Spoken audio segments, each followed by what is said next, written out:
Madam అసలు migraine అంటే ఏంటి? మైగ్రేన్ సింటమ్స్ ఎట్లా ఉంటాయి? మైగ్రేన్ అంటే పార్శ్వపు నొప్పి.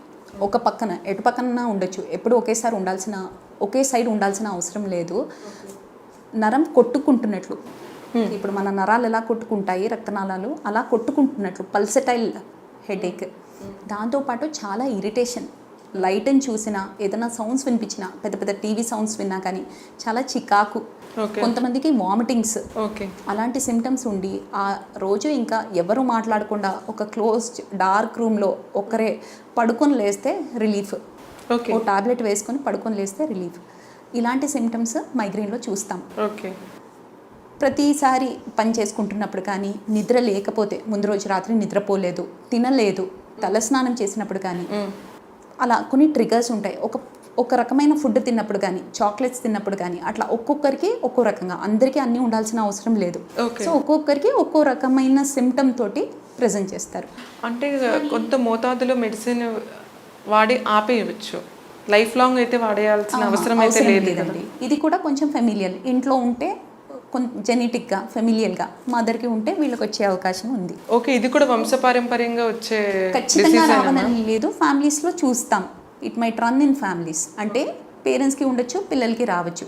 ఓకే, సో ఈ సిమ్టమ్స్ ఉన్న వాళ్ళకి పెద్దగా బ్రెయిన్లో ఏమీ ప్రాబ్లం ఉండదు, కానీ ఫంక్షనల్గా ప్రాబ్లం. సో ఎప్పుడైతే ఇలాంటి ట్రిగ్గర్స్ ఉన్నప్పుడు కానీ, స్ట్రెస్ కానీ, అలాంటి టైంలో వాళ్ళకి హెడేక్ ఉంటుంది. హెడేక్ ఉంటే వాళ్ళ పని మానేసుకొని ఆ రోజు వేస్ట్ అయిపోతుంది. సో ఇది ప్రివెంట్ చేయడానికి అప్పటిదప్పుడు మైల్డ్గా ఉంటే ఒక పారాసిటమాల్ లాంటి సింపుల్ అనాల్జెసిక్స్ యూజ్ చేయొచ్చు. సో నెలలో తక్కువే ఉంది, 3-4 సార్లు అయితే ఒక గోళీ వేసుకోవచ్చు, పర్వాలేదు. కానీ రిపీటెడ్గా నొప్పి గోళీలు వేసుకుంటే మంచిది కాదు. అండ్ ప్రతిరోజు డుమ్మా కొడుతూ ఉంటే పని అవ్వదు. అందుకని వాళ్ళు ప్రివెంటివ్ మెడిసిన్స్, అంటే ఈ మైగ్రేన్ అటాక్స్ రాకుండా ప్రివెంటివ్ మెడిసిన్స్ యూజ్ చేయొచ్చు. సో ఒక 3 months course, 1-2 months, 10 days 5 days వచ్చినప్పుడు ప్రివెంటివ్ మెడిసిన్ వాడతానంటే పనికిరాదు. కానీ ఒక 3 months కోర్స్ అలాంటిది యూస్ చేస్తే మైగ్రేన్ అటాక్స్ని ఓవర్కమ్ చేయొచ్చు.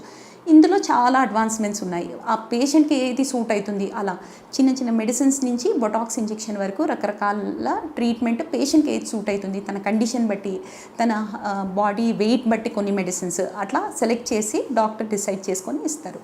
మేడం, మీరు అన్నట్టు ప్రకారం చూస్తే బొటాక్స్ ఇంజెక్షను ముడతలు పోవడానికి యూజ్ చేస్తారు, అలాగే పెయిన్కి కూడా రిలీఫ్ కోసం కూడా చేస్తూ అంటారు. అది మీరు నర్వ్స్కి సంబంధించి దేనికి ఉపయోగిస్తారు మేడం? ఏ కండిషన్లో ఆ బొటాక్స్ ఇంజెక్షన్ యూజ్ చేస్తారు? బొటాక్స్ రింకిల్స్ అన్నది కాస్మెటిక్ ఇండికేషన్, కానీ న్యూరాలజికల్గా బొటాక్స్కి చాలా ఇండికేషన్స్ ఉన్నాయి. స్టిఫ్నెస్ ఉన్నప్పుడు బొటాక్స్ ఏం చేస్తుంది, మీరు బొటాక్స్ ఇంజెక్షన్ని ఇచ్చారనుకోండి, ఆ మజిల్ టైట్నెస్ అన్నది రిలీజ్ అయ్యి లూజ్ అయిపోతుంది. సో మైగ్రేన్లో మీకు మజిల్స్ టైట్ అయిపోయాయి, స్పాజంలోకి వెళ్ళాయి, అప్పుడు ఆ బొటాక్స్ ఇంజెక్షన్ ఇస్తే రిలీజ్ అయ్యి ఉంటాయి. సో హెడేక్ పర్సెప్షన్ అనేది తగ్గుతుంది.